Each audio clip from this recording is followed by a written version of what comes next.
I'd like to call the Village of Weston Plan Commission meeting to order for Monday, February 9th, 2026 at 6 p.m. Roll call, please. Cronin. Here. Sagami. Here. Eason. Yes. Parent is excused. Hoffman. Present. Jordan. Here. And Mumper. Here. And then we'll call to order the ETZ, the Extraterritorial Zoning Committee. Cronin. Here. Phelps. Here. Hutchinson. Here. Parent is excused. Hall. Here. And Mumper. Here. All right, number 2, public comment for items that do not appear on this agenda. Note this public hearings. Do we have any public comments? I do not. And that's Lisa Beck. All right. Yeah, and everyone else is staff online. All right, so no public comments. Number 3, written communications, disclosures, and recusals. Members of the body should make any required disclosures or recusals during this time. Do we have any? Any written communications? No. Not that I have, no. All right, moving on. Item number 4, minutes from January 12th, 2025 Plan Commission meeting. It's for Plan Commission. As presented. Second. Motion by Deason, seconded by Hoffman. On the question? Hearing none, all those in favor signify by saying aye. Aye. Opposed? So carried. Minutes from November 10th, 2025 Joint Plan Commission and ETZ Committee meeting. This is for the ETZ only. Same motion. Motion by Hull, Second. seconded by Christensen. On the question? Hearing none, all those in favor signify by saying aye. Aye. Opposed? So carried.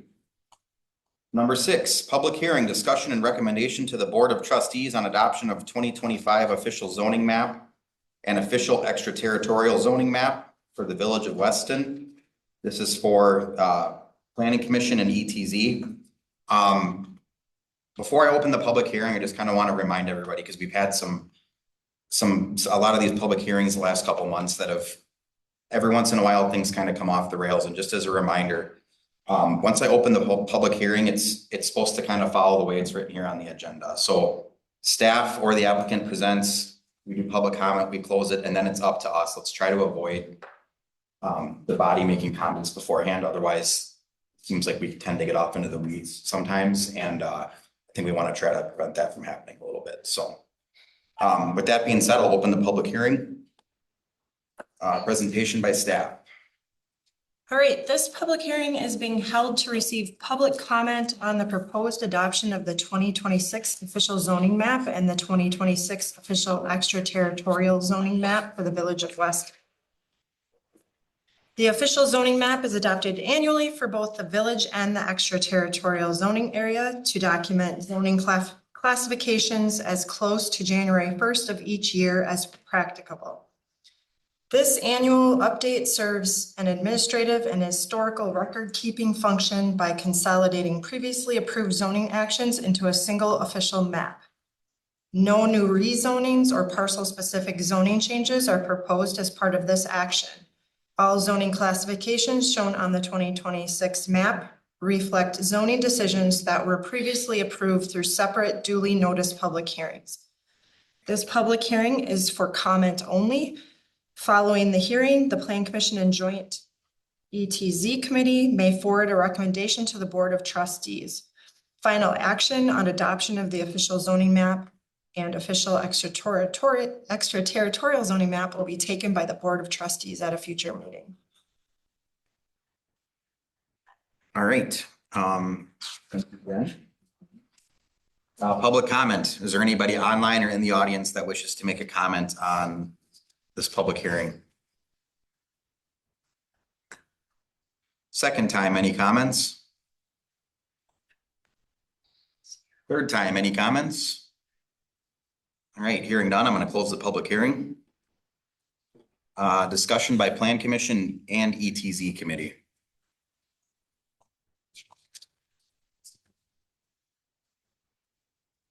Anybody have any questions, comments, concerns?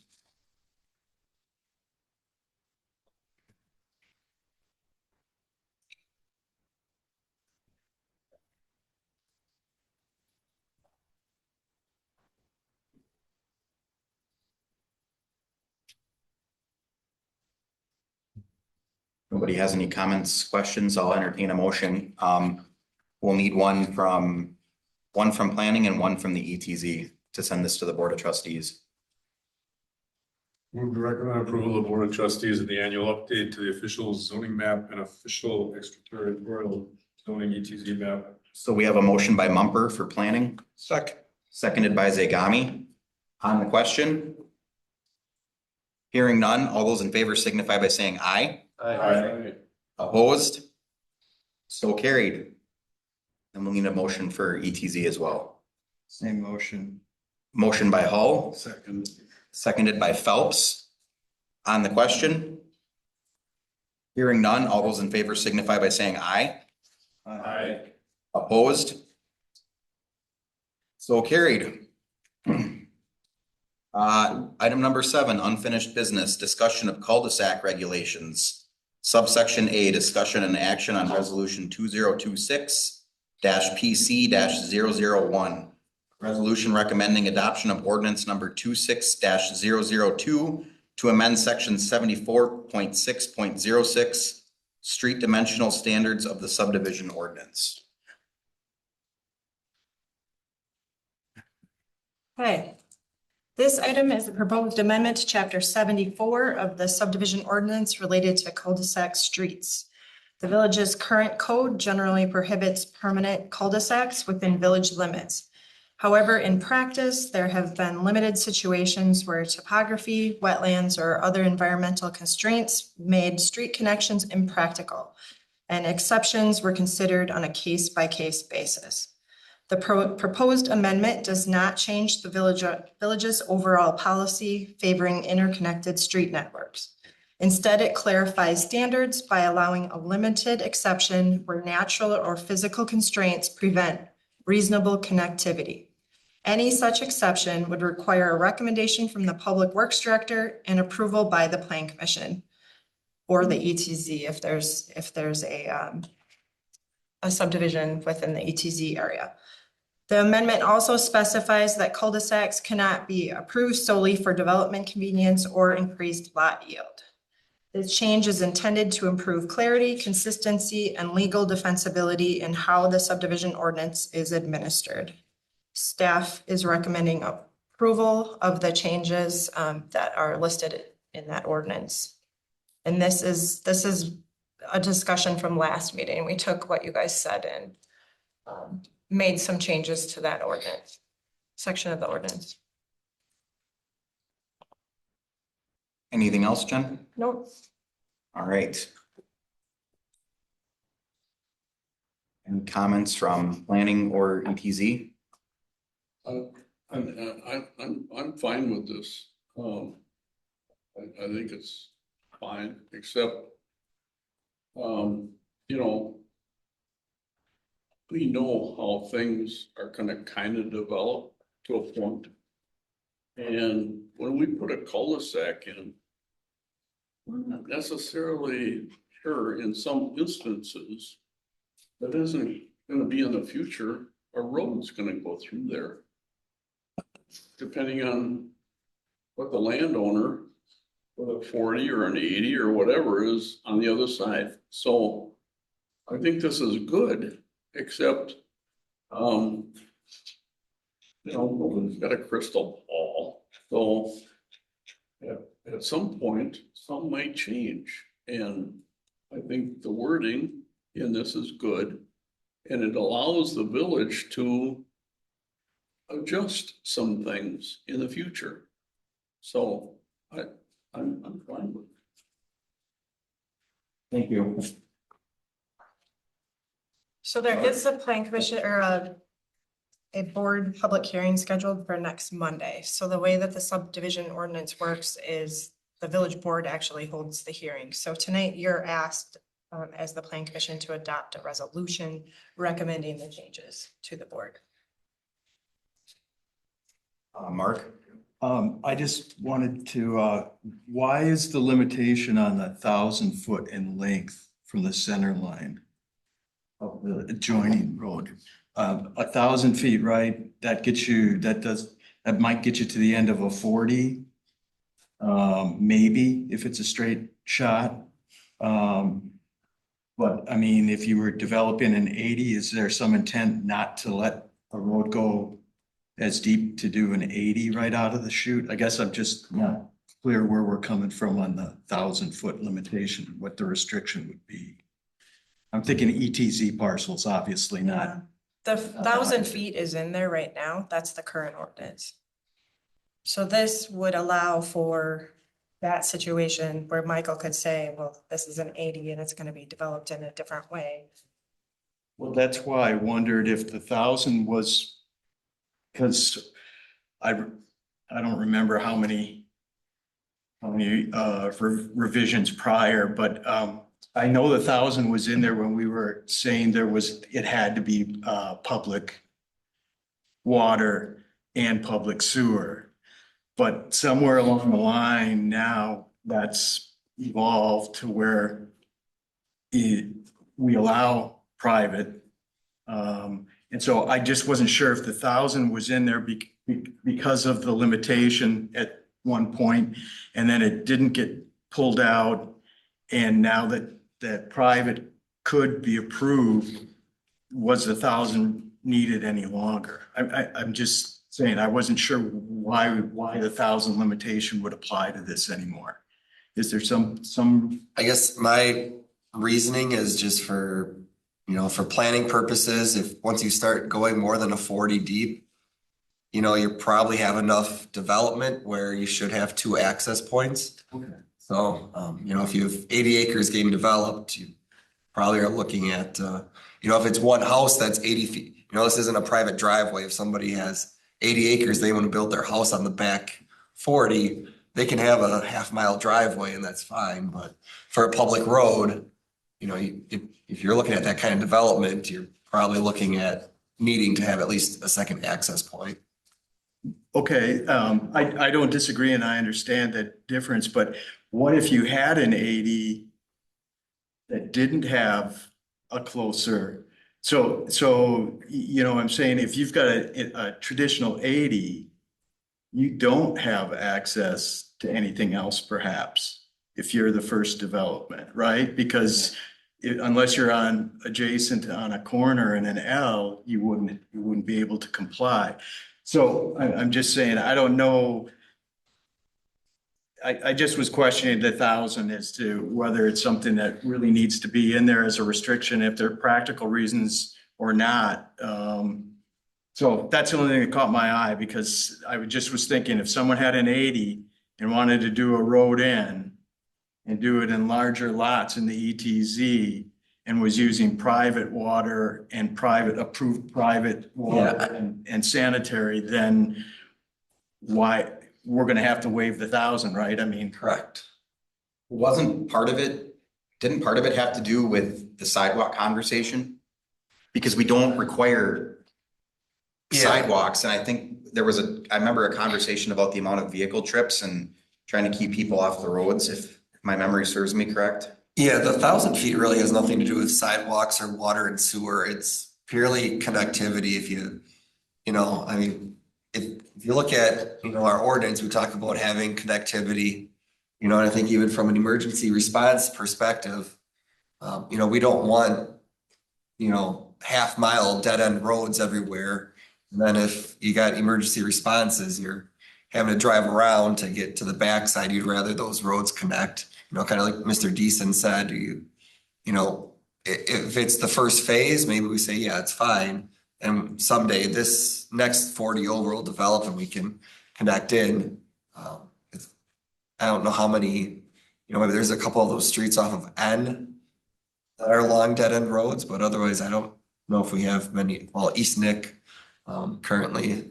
But for the most part, all of our streets do have some connectivity. Yeah, and that's what I was thinking. The ones off from Endo are the ones that are in particular because you've got the waters, Yeah, so you have an environmental constraint. So those are on the backside, but you do have the opportunities to develop 80s along there. And so that's why I just was curious if there was any reason for that restriction, because if someone came in with that, you're going to have to waive the 1,000. I mean, we've had developers come in and try to wiggle streets through and, say, hey, I can do one road. and get, 80 lots in there. But now you've got 80 houses, so I mean, it doesn't impact the ETZ area, that's more of the dense village development, but that's where if you have an issue halfway through and you still got 40 houses, everybody's stuck, so. I don't have a huge preference one way or the other, but if that's a variance that would come, if somebody were to propose that, I think those are. Couldn't, with that size of a development, you probably have to give them some kind of access. Or look at the plan and see what's gonna work, what's not gonna work in there. Yeah, because there's always an appeal or. It may not work, and you may work something else in there. So it could be a special case, take a look at it. Yeah. Yeah, I guess we try to have a rule in place to start and, Well, that's what I was gonna say. I Yeah. think you have to have a starting point. I think too frequently we try to nip everything in the butt before it becomes an issue. And sometimes you're gonna get situations that come in front of you that nobody ever thought of, or that it's just too difficult to take it on anything less than a case by case basis. So I think sometimes you just have to write the ordinance, and if you get a situation that comes in and it ends up here, then I think this body's still working the way it was intended to work. It's my 2 cents.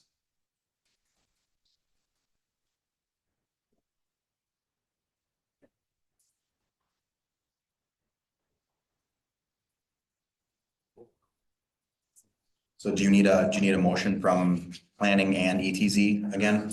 Yeah, it'd be for the resolution from the plan commission. Okay. So just planning? It didn't say that I needed one for, I mean, they can make a motion, it wouldn't hurt. Okay. I didn't have anything. We haven't done that in the past. Okay, well, for planning, I would make a motion to accept as presented the cul-de-sac resolution. So we have a motion by Deason, Second. seconded by Hoffman. On the question? Hearing none, all those in favor signify by saying aye. Opposed? So carried. Would ETZ like to make a recommendation?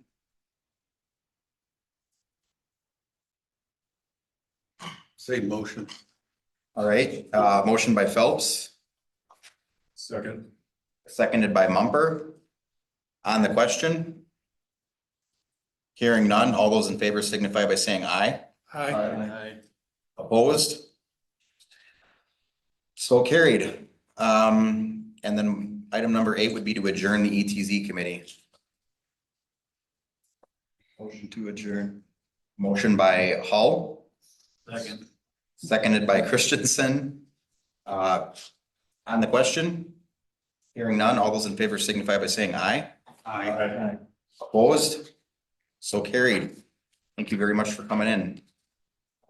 At least it was only 20 minutes tonight instead of a couple hours. All right, Nice seeing you. Yes. item number 9, project number 20260017.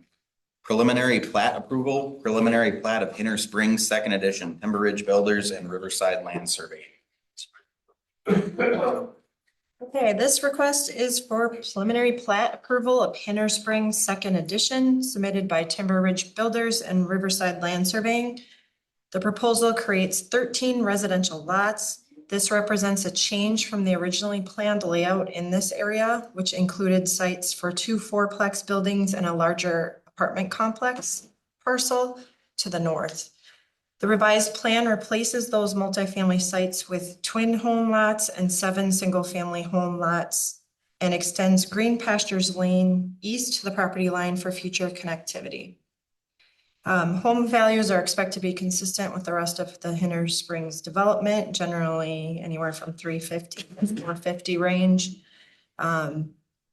Preliminary engineering plans are currently under review with the Director of Public Works, and a development agreement and approved construction plans will be required prior to final plat approval. Staff has reviewed the preliminary plat for compliance with Chapter 74 of the Village Subdivision Ordinance.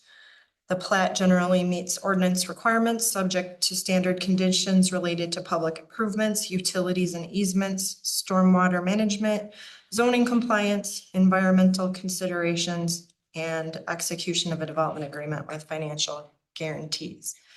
Based on the information submitted to date, staff recommends the Planning Commission forward a recommendation of approval to the village board, subject to the, I believe there's 9 conditions listed in the report. So they would need to meet those in some shape or form before final signatures on the plat and final approval of the plat. All right, thank you.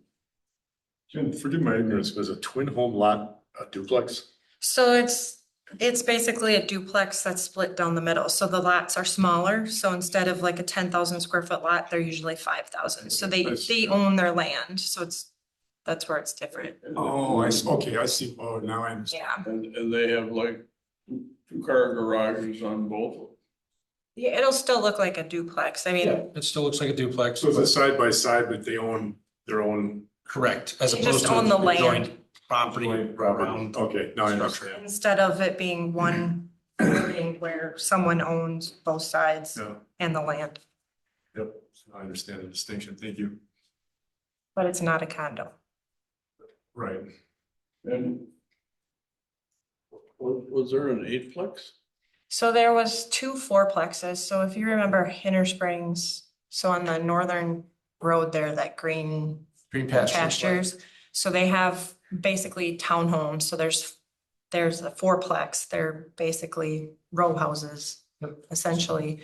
That's what originally was planned for this subdivision. So when Denyon approached the village a number of years ago, this addition had a large acreage that could be an apartment complex, that it was already zoned multifamily. And then they had divided off these lots into 4-plexes. I think all those were 4-plexes up on the Everything on the top. north side of Green Pastures, but it Yeah. was. But there the were 7 road in did total. not go all the way to the lot line at that point either. Didn't go to the east. And all of these units have 2-car garages. Not the townhomes, not the row houses. They don't. No, there's Car and a a, half. it's a car and a half. It's about 300 square feet or so. So it's a are smaller set footprint different. because it's a 2-story structure, but it's not an apartment building. Right, so you've got an upstairs and a downstairs for the unit, a smaller garage. Some of the initial 2 were slab on grade, but the subsequent ones actually have basements in them as well. So it's a different option, and we're actually gonna get into it a little bit later in a future agenda item, but that is explaining, but it's a new to our market building trend. So This builder Or- bought the remaining lots from Denyon about a year ago. And they don't want to build those. They like to build the twin homes and the single family homes. So they're utilizing, that's what this is, coming in with the second addition to that Hinter Springs plat. So they're changing what was originally approved on some of the lots. So I guess my only concern is with that little bit of garage space. Are we gonna end up with, Those are already built. They're not building those. The row houses is a different product that's already exists in that subdivision. They're not building those.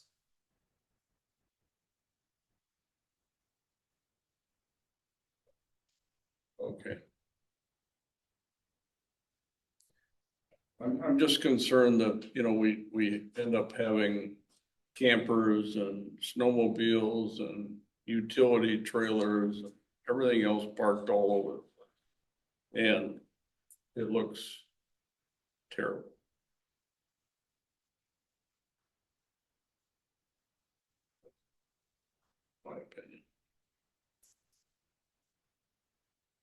There's definitely that potential with that smaller lot. Each lot is only about 24 feet wide. So, but the agenda item is they're scrapping the rest of them and converting those into twin homes Or single and family. single family homes. Oh, and Keith is here if you. Oh, So just state your name and address for the record, please, sir. Keith Wilkuski, Riverside Land Surveying, 5310 Little Street.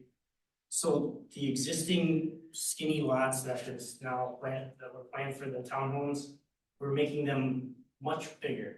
So instead of it being the four units, it's gonna be twin homes, so they'll have, each one will have a full-size 2-car garage. So I mean, you're concerned with the small garages. From this development, everything will have a 2 or 3-car garage. So I mean, we're kind of helping that situation with this plan, so. I understand your concern, but I think you could have that happen anywhere. I mean, Well, that, we have other ordinances that are supposed to help govern some of that. I mean, that's why we have storage sheds all over the place. Well, it just gives different, it was supposed to be a different and affordable option for people. I mean, when they first were pitched, there were a lot of older people that liked the idea of having that and not having basements and things like that. Or having something similar, when they were talking about it, similar to what they have out on Callan Avenue that Swiderski has, where it's like all on one level. And those are ranch row homes basically out there. But it offers a different housing product for the village.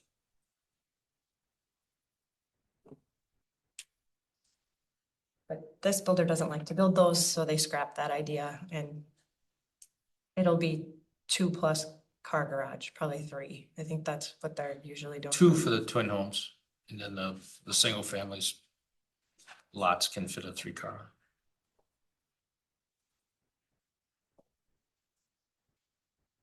Any further discussion?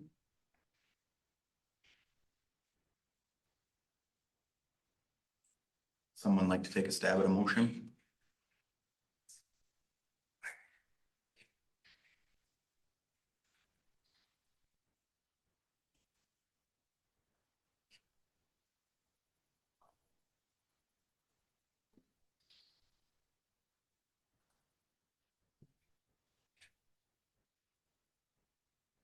I gave you a motion on page 43. That helps.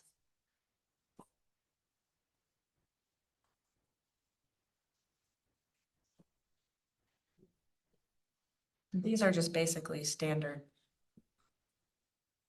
items, the conditions that we put on preliminary plats.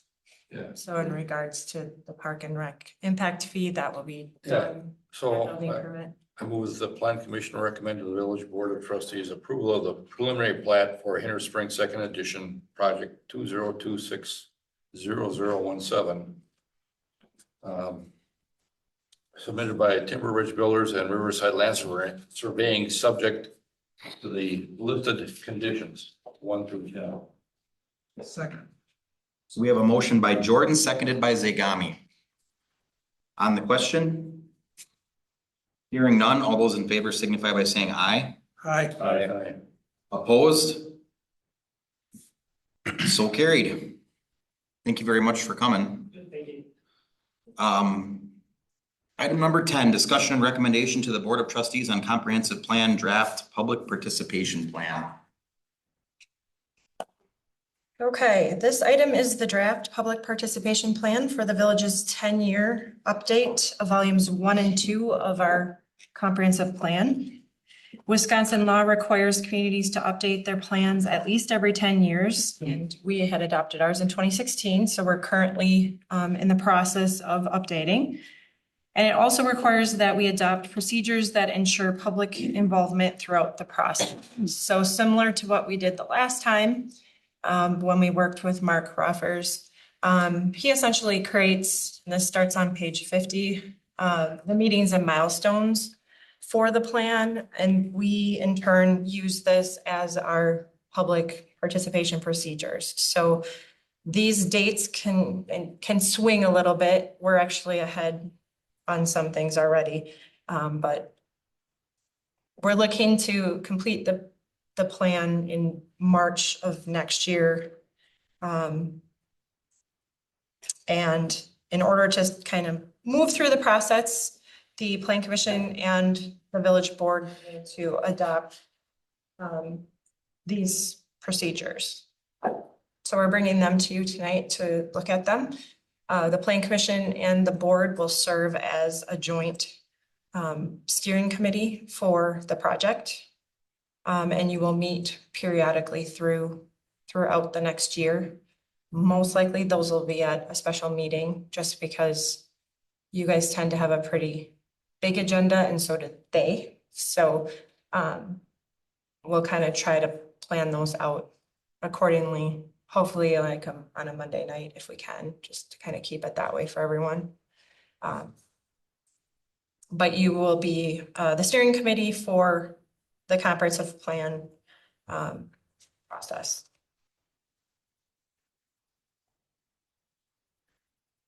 So is Mr. Ruffers contracted to do this already? Yep, so we have actually been working with him since staff has worked with him all last year. So we actually have the draft conditions and issues volume done, the first draft of it. So we'll be putting the final touches on it. I have to get back on some questions that he had on it. And that will then be coming forward. And so the visions and directions is the meat of the plan. So as I sent out an email last week, the public participation, the community survey is out there. Right now, we've got some cards that'll be at the elections. I'll keep putting things on social media. We have an article for the newsletter. But that's one of the ways that we'll try to get public involvement into the plan is through that survey. And the questions are very similar. Well, you guys saw the questions, similar to what we did the last time with some changes. We also got some stickers. So For when you complete. she won't let you have them until complete the survey, but just some fun things to kind of get the word out. We know we can count on you. And so I think in March, right? Right. We're doing the bike ped plan, another meeting there. So we'll, kind of have some of this there to kind of get the word out and get people taking the survey. We have a lofty goal. Right now, we're at 123, but what was our goal? Our goal is 20% of the adult population for 2,450. So we got a ways to go, but I have It'll no be doubt open you guys Sunday. will help us achieve it. Yeah. No doubt. Finish it. I think the stickers are a great idea. I feel like a Boy Scout again, yeah. except it's a sticker and not a It's a patch. sticker. People like stickers. It's Put them on fun. our car. Your truck. Or your computer, you can put it on your. Computer is at home, no one to see it. You want to advertise it out there, right? Yeah, so you could put it on your car, I'll put it on. on Steve's car? Yeah. So today, we're just asking for you. I move that Adopt the it. plan commission recommend that Board of Trustee adopt a public participation strategy and procedure for the 10 years update to volume 1 and 2 of the Village of Weston Comprehensive Plan as presented in draft resolution number 2026-005. Second. Motion by Zagami, seconded by Mumper. On the question? Hearing none, all those in favor signify by saying aye. Aye. Opposed? So carried. 11, January 20, actually, like we can probably do 11 and 12 together. January 2026, staff approved certified survey maps and site plans, and January 2026 building permits. Motion to approve 11 and 12 as presented. Motion by Deason, Second. seconded by Zagami. On the question? Hearing none, all those in favor signify by saying aye. Aye. Opposed? So carried. 13, Planning and Development Department Monthly Project Update Report. So this is just my monthly report, kind of giving you an update on where we're at with building projects the last couple of years. Many of them are coming to a conclusion and hopefully we'll be able to close some more out this spring. We have started already to start meeting on new projects. We will be probably seeing something soon on the corner of Weston Marketplace. They did get the survey all done and I've started receiving some questions on that project again. So they'll be coming in for the specific implementation plan for that corner project. And then we are also meeting with, would be a redevelopment project on Business 51. That we met with them last week and hopefully they will be putting some plans in for that project soon. Okay. Anybody have anything else for Jen? Questions? Maybe more for Roman, but, and I'm not sure this is the time to do this, but it seems like this storage unit operation out here has just been dead. Dormant, Yeah. seasonally, Huh? seasonally. What's going on with it? Once spring thaw shows up, they're gonna restart. Oh, Unfortunately, they had some problems with their organization of their group. They've separated from some entities and Is that the one? Let's just say they've had a lot outside? of problems. okay. We'll leave it at that. They have problems with everybody, not just within their entity, but external as well. Okay. Yeah. Thank you. We'll keep a watch on it and bring them back if we have to. Mhm. They've been in here a few times already. Yeah, Yep. okay. All right. We need a motion on that, Jen? No? Okay. I have one question for Roman. The Ryan Street apartments, or not apartments, the Ryan Street storage units, did that ever get done? Yeah, they're Well, complete. to the level that was approved. Right, so, There's 3 buildings that they're not doing, right? yeah, the current phase was 5 buildings Yep. with 3 in the future. Yep. So the 5 buildings are done Okay. and the slabs are installed for the other 3. And the water drainage you got taken care of? Michael and I were on site last fall. So, I mean, there are a few neighbor complaints, but, I met Jeff out there and, they did some rework of landscaping and stuff like that. Yeah, I think you might have missed that meeting. That was back, was that 2 months ago? At least. That might have been when you were on vacation. December. Yeah, You getting a haircut? yeah. Full of comments today, aren't you? They revised their I'm locked conditional and use loaded, buddy. permit. All right, 14, announcements and commissioner remarks. Mr. Deason? I would like to be excused from next month's meeting, please. Can't have it. It's a big one. A lot planned for that one. It is a very big one. But I will not be here. All right, thank you for letting us all know. Nothing? Good? Good? You're good? I'm good. Good, okay. I have nothing. Next regular meeting date, Monday, March 9th, 2026 at 6 p.m. 16, future agenda items or staff referrals. We have the 2025 Planning and Development Annual Report. And unfinished business discussion of an internal inspection process for conditional use permits in the wellhead protection zone. Anybody have anything else they'd like to see come back here? All right, hearing none, go ahead. Rowan wants to show you a sneak peek. We of do the have a report. sneak peek. Do you know where the file's at, Jamie? You can well I'm not logged on yet. I don't, but No, if the you annual report. told me quickly, I could for sure get We there. were working on it all last, he was working hard on it, You know, speaking of haircuts, along with Audrey. I don't know where that came from. I thought maybe there's a wig at first. Plan, Usually under a hat. plan dev, You have a. Yeah, and then it should be like annual reports up top. got it, Community development reports. got it. Tough crowd around here. And then final I'm working jealous I wish I copy had is hair. like the last. Can you? Yeah. You gearing up for baseball season? Hockey. It's Starting to look like you almost belong on a playoff ball.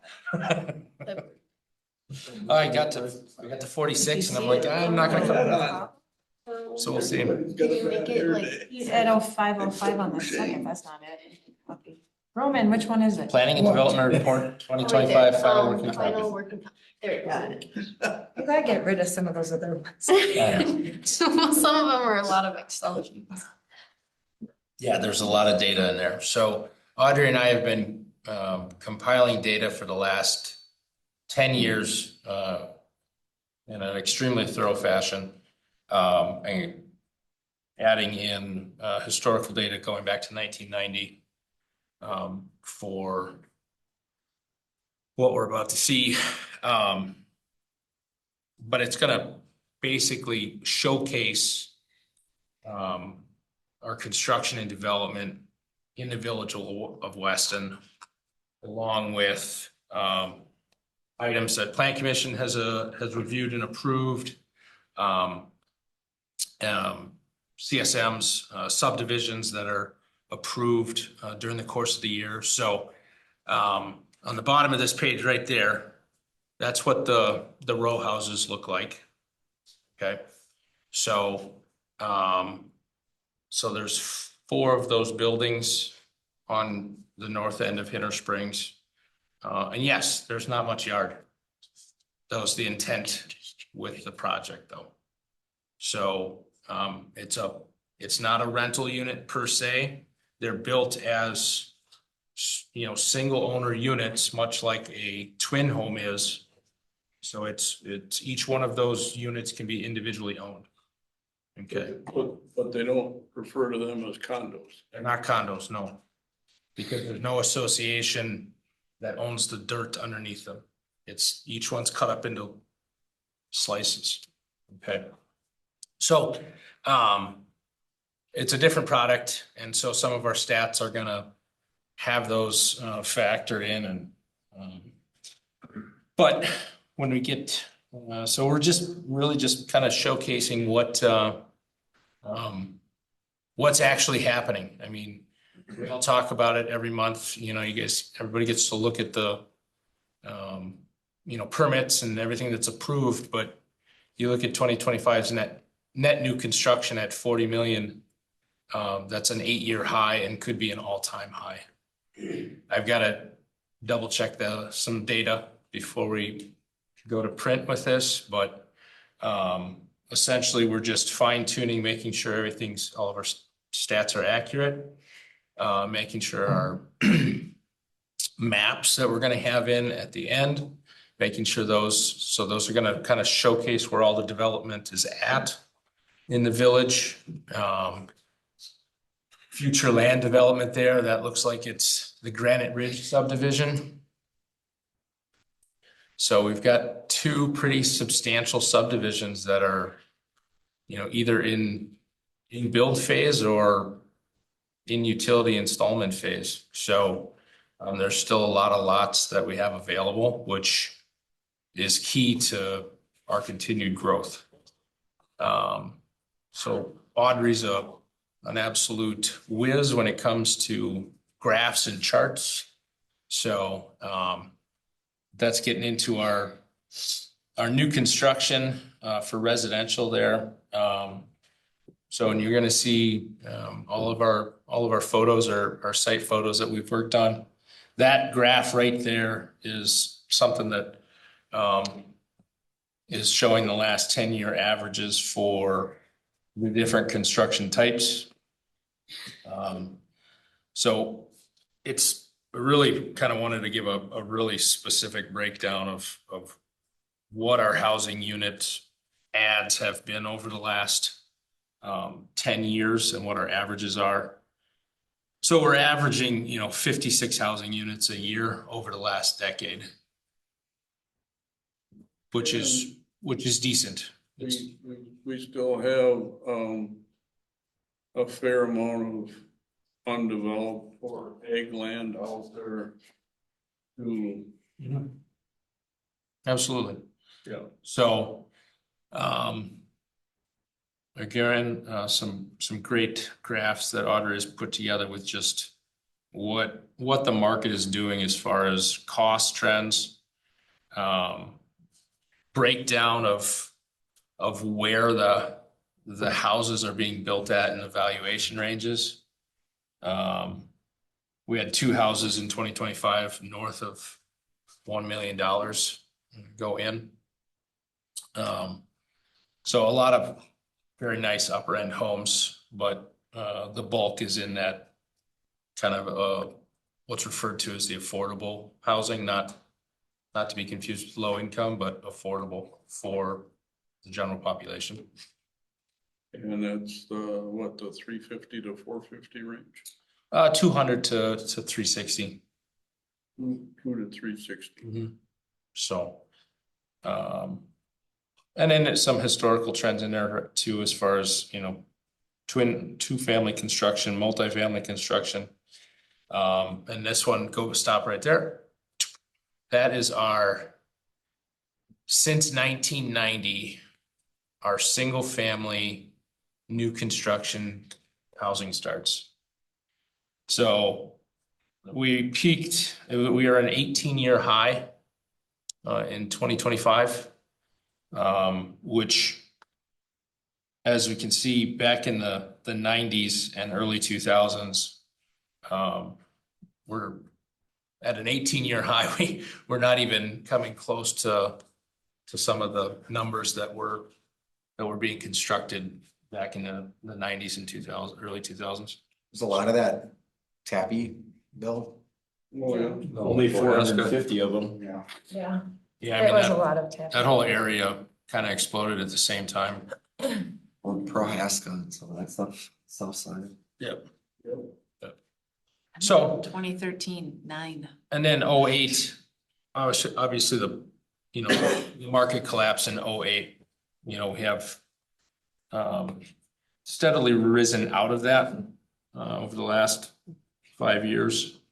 But then when we scroll down, we're going to see our 2-unit ads, which have definitely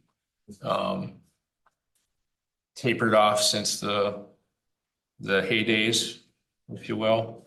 And that's, a lot of that is because there wasn't anything zoned for that, Yeah. to be honest with you. So, and then what happened though, as we see from here, our multifamily units exploded after 08. And a lot of that I think is due to, multifamily 55 plus housing down by south of the hospital. There's a lot of units in there. But from 2016 to 2020, there was quite a few apartments that went in as well. So. Question on that, early to mid 90s, those numbers include anything that might no longer be in Weston? Yeah. Potentially, I would have to look at the specific addresses to the pre 96, where those ads were at. Sure. Because that's entirely possible. Some of that 90 to 96 ad could have been in Rothschild. So, great point.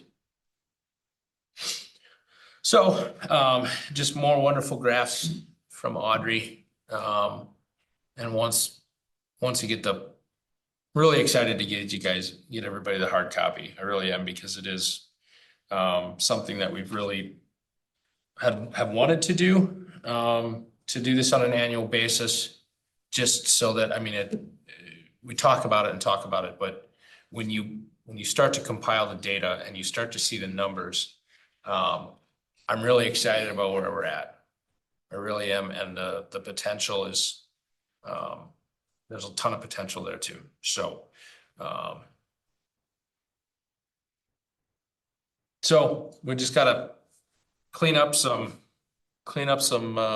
data, get some maps together, so we should have this ready to go next planning commission. Sorry, you're not gonna see it in person. Send it to them. I'm totally digital. All right. So you're gonna give us a hard copy? What's that? You're gonna give us a hard copy? Really, of course. Good. Yeah, I mean, we'll have, it'll be on the agenda item, right? So it'll be available for public record and we can definitely give everyone a hard copy next month. That would be wonderful.